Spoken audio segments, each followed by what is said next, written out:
Press the bell icon on the YouTube app and never miss another update.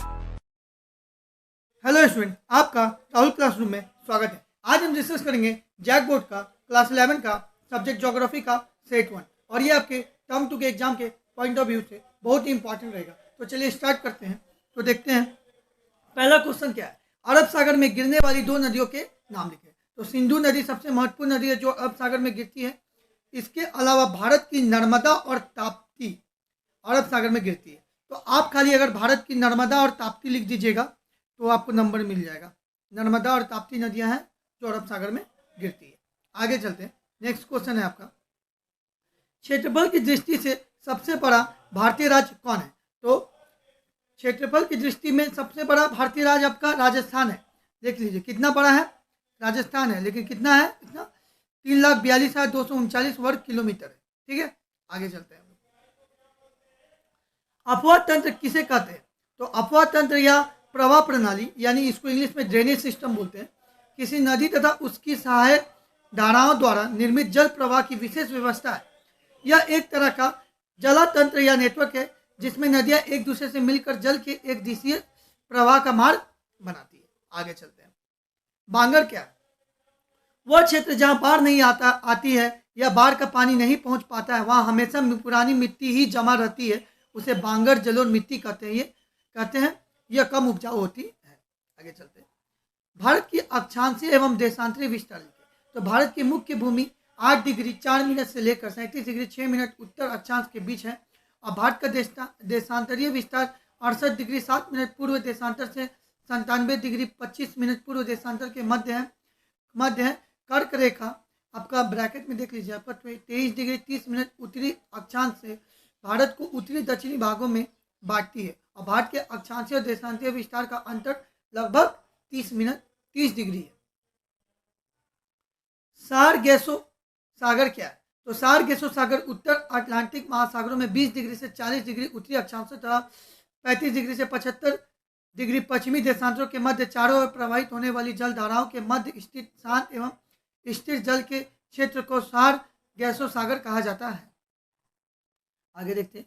जल संभर से आप क्या समझते हैं। तो जल संभर या द्रोणी उस भौगोलिक क्षेत्र को कहते हैं जहां वर्षा अथवा पिघलती बर्फ या का पानी नदियों, नहरों और नालों में बहकर एक ही स्थान पर एकत्रित हो जाता है। उस स्थान से या तो एक ही बड़ी नदी में पानी जल संभर क्षेत्र से निकास करके आगे बढ़ जाता है या फिर किसी सरोवर, सागर, महासागर या दलदली इलाके में जाके मिल जाता है, उसको जल संभर कहते हैं। ठीक है।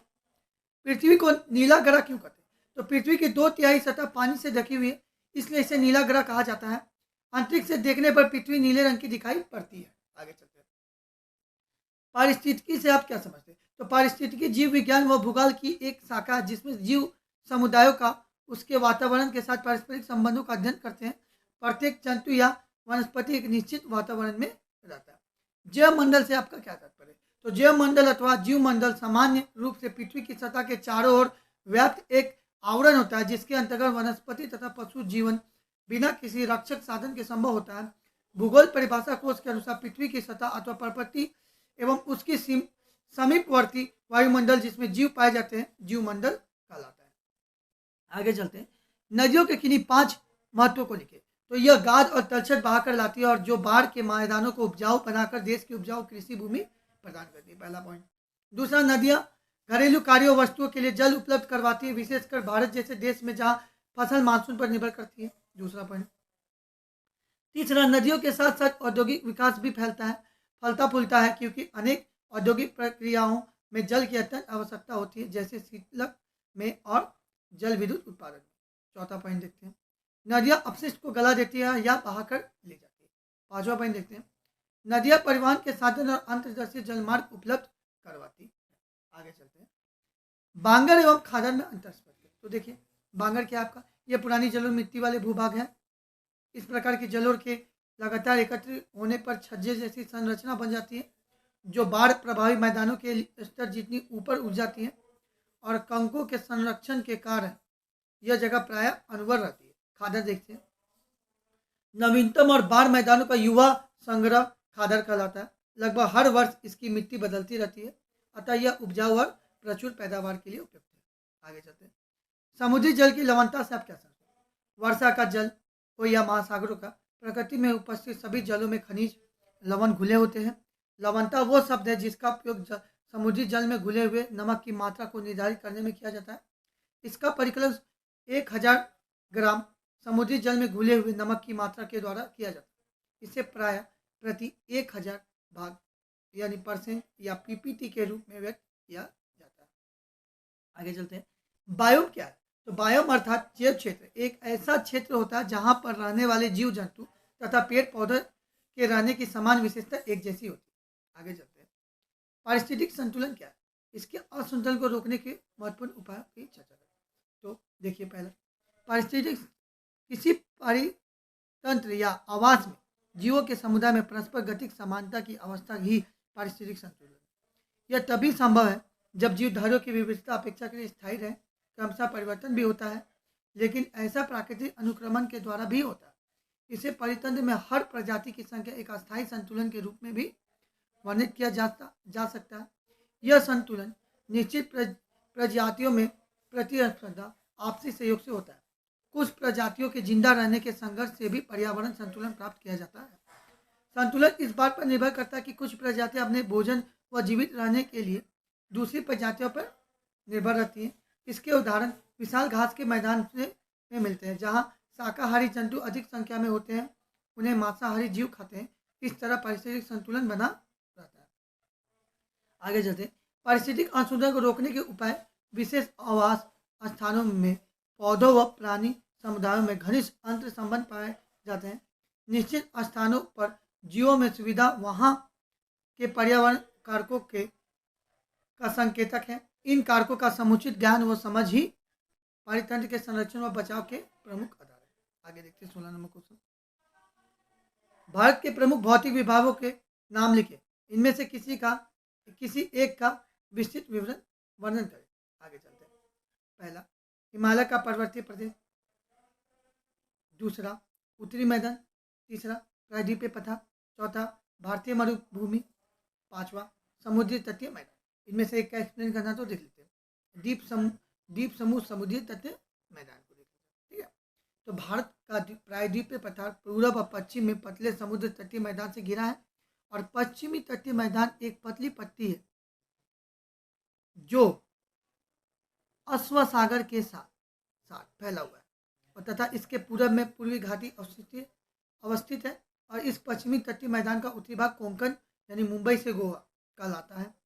मध्य भाग कन्नड़ या दक्षिणी भाग मालाबार तट कहलाता है। बंगाल की खाड़ी के साथ विस्तृत मैदान चौड़ा एवं समतल है और उत्तरी भाग में इसे उत्तरी सरकार कहा जाता है, जबकि दक्षिणी भाग में कोरामंडल तट के नाम से जाना जाता है। चलिए आगे चलते। मृदा अपरदन क्या है? इसे रोकथाम के उपाय बताइए। तो मृदा अपरदन प्राकृतिक रूप से घटित होने वाली एक भौतिक प्रक्रिया है जिसमें मुख्यतः जल एवं वायु जैसे प्राकृतिक भौतिक बलों द्वारा भूमि की ऊपरी मृदा के कणों को अलग कर बहा ले जाने की सम्मिलित है। यह सभी प्रकार के भू आकृतियों को प्रभावित करता है। इसे रोकथाम के उपाय क्या? देखिए, पर्वतीय ढाल पर वृक्षारोपण द्वारा जल प्रवाह को रोका कर या धीमा करके समुचित जुताई द्वारा जल ऊपर से नीचे प्रवाहित होगा। पर्वतीय तौर पर सीढ़ियां बनाकर सीढ़ीदार कृषि कर या चौथा, बड़े खेतों को पट्टियों में विभाजित करके इन पर घास उगाकर। आगे चल रहे हैं। उत्तर भारतीय नदियों की महत्वपूर्ण विशेषता क्या है? यह प्रायद्वीपीय नदियों से किस प्रकार भिन्न? तो भारत की अधिकांश नदियां हिमालय से निकलती है, इसलिए अधिकांश नदियों में सालों भर पानी रहता है। तो कुछ नदियां पठारी भागों से निकलती है जो गर्मी के दिनों में सूख जाती है। उत्तर भारत की नदियां अधिकांश मैदानी भागों में बहती है, जिसके कारण इन नदियों में नहरें निकाली जा सकती हैं। उत्तर भारत की अधिकांश नदियां गंगा, सिंधु और ब्रह्मपुत्र की सहायक नदियां हैं और सिंधु नदी अरब सागर में और गंगा तथा ब्रह्मपुत्र बंगाल की खाड़ी में गिरती हैं। दक्षिण भारत की नदियां उत्तर भारत की नदियों से भिन्न है। दक्षिण भारत की नदियों में सालों भर पानी नहीं रहता और ना ही ये नदियां समतल भागों में बहती, इसलिए इन नदियों में ना नावें चलाई जा सकती है और ना ही नहरें निकाली जा सकती है। जबकि उत्तर भारत की नदियां की स्थिति ठीक से इसके विपरीत है। आगे चलते हैं। भारत के मानचित्र में निम्नलिखित को दर्शाए। नर्मदा एवं ताप्ती नदियाँ, कोरोमंडल तट, चिल्का झील, लक्षद्वीप, अंडमान और निकोबार द्वीप। देखिए क नंबर का है। क देखिए आपका क, अब देखिए क यहाँ पे क्या है? नर्मदा एवं ताप्ती। तो यहाँ पे देख लीजिए, यहाँ पे मैंने क लिख दिया, नर्मदा और ताप्ती। ये पूरा फिगर है आपका, इस फिगर से आपको समझ में आ जाएगा। जो फिगर में है आपका देख लीजिए, ये आपका पूरा एकदम क है आपका नर्मदा एवं ताप्ती नदी, तो आपका क में नर्मदा एवं ताप्ती नदी। दूसरा देखिए ख में कोरोमंडल तट, तो ये आपका ख में देख लीजिए यहाँ पे कोरोमंडल तट हो गया। तो बाद में देखिए ये चिल्का झील है, देखिए ग यहाँ पे चिल्का झील। फिर यहाँ पे घ में लक्षद्वीप, तो लक्षद्वीप इस साइड में होगा लक्षद्वीप, ठीक है। और अंडमान एवं निकोबार द्वीप समूह, तो अंगा कहाँ है, अंडमान एवं निकोबार द्वीप समूह। तो ये आपका 19 का 19 क्वेश्चन था, ठीक है। तो अगर आपको मेरी वीडियो अच्छी लगी हो तो प्लीज़ लाइक शेयर और सब्सक्राइब करें और बेल आइकन की घंटी को दबाना ना भूलें। धन्यवाद।